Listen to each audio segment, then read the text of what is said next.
بسم اللہ الرحمن الرحیم۔ حکایت رومی سے ایک واقعہ، نامناسب دعا۔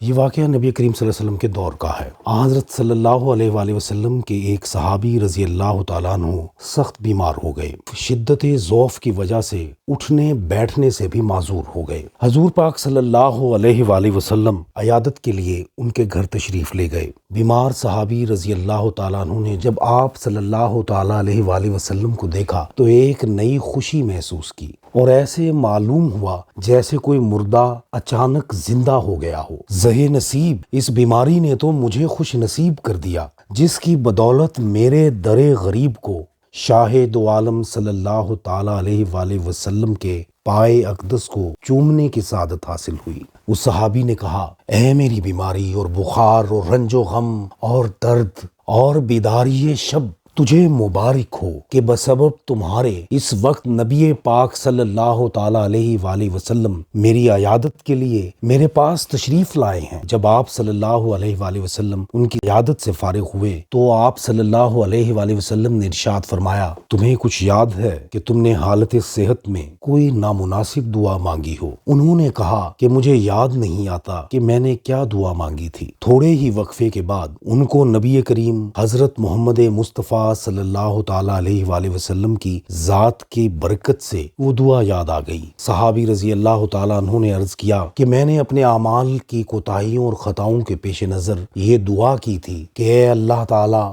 وہ عذاب جو آپ آخرت میں مجھے دیں گے وہ مجھے اسی عالم دنیا میں دے دیجیے تاکہ عالم آخرت کے عذاب سے فارغ ہو جاؤں۔ یہ دعا میں نے بار بار مانگی یہاں تک کہ میں بیمار ہو گیا، اور یہ نوبت آ گئی کہ مجھے ایسی شدید بیماری نے گھیر لیا کہ میری جان اس تکلیف سے بے آرام ہو گئی۔ حالت صحت میں جو میرے معمولات تھے، عبادت، ذکر الہی اور اراد و وظائف کرنے سے عاجز اور مجبور ہو گیا۔ برے بھلے، اپنے بیگانے سب فراموش ہو گئے۔ اب اگر آپ صلی اللہ علیہ وآلہ وسلم کا روح اقدس مبارک نہ دیکھتا تو بس میرا کام تو تمام ہو چکا تھا۔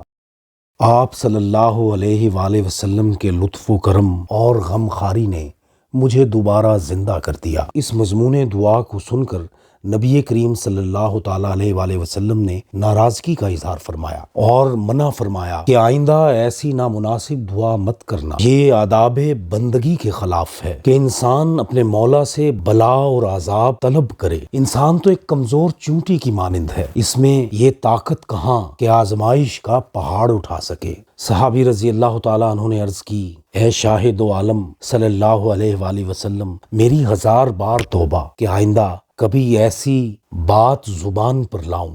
اس حکایت سے ہمیں یہ سبق حاصل ہوتا ہے کہ اللہ تعالیٰ کی طرف سے عطا کردہ نعمتوں کی ناشکری کرنے سے اللہ تعالیٰ اور اس کے رسول پاک صلی اللہ علیہ وآلہ وسلم ناراض ہوتے ہیں۔ اللہ تعالیٰ سے نامناسب دعا آداب بندگی کے خلاف ہے۔ اللہ تعالیٰ ہمیں اچھی دعائیں کرنے کی توفیق عطا فرمائے۔ وما علینا الا البلاغ المبین۔